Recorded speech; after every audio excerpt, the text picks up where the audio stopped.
What if you fired a .40 caliber Colt in the center of New York City, with a bullet traveling at the speed of light? According to Einstein's theory of relativity, such a shot is impossible. Accelerating any object with mass to the speed of light would require infinite energy. But let's imagine that somehow we managed to bypass this fundamental law. Sorry, Professor Einstein.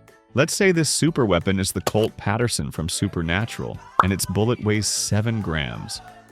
So, we're standing on Times Square, in the middle of Manhattan. Safety glasses on, finger on the trigger, and we fire. The bullet leaving the barrel at light speed would unleash 630 terajoules of energy, 10 times more powerful than the Hiroshima explosion. But unlike a nuclear blast, all this energy would be released instantly and concentrated in a single point. In the first 100 nanoseconds, the bullet would travel 30 meters, creating a plasma channel at 100 million degrees Celsius, hotter than the core of the sun, which is only 15 million. At such insane temperature, iron would vaporize in a picosecond. The shockwave pressure would reach tens of gigapascals, enough to compress steel to the density of lead or turn concrete into dust. Within a 2-kilometer radius, a powerful burst of ionizing radiation would hit 2.5 sieverts, 1,000 times higher than the normal annual background dose of 0.0025 sieverts. A blinding flash, 60,000 times brighter than humanity's annual energy output,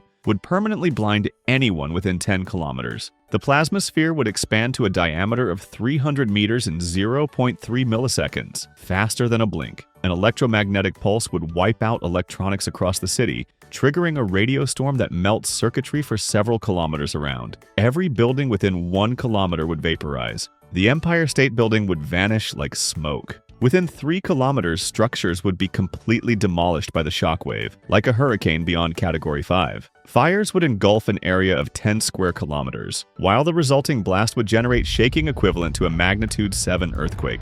And all of this from a single bullet weighing just 7 grams. Such a shot wouldn't only annihilate Manhattan, killing millions, but would also generate seismic waves detectable by every seismograph across the country. Even the Winchesters, who've seen everything, would lose their minds at that shot. Morale of the story: don't break the laws of physics and always wear safety goggles when experimenting.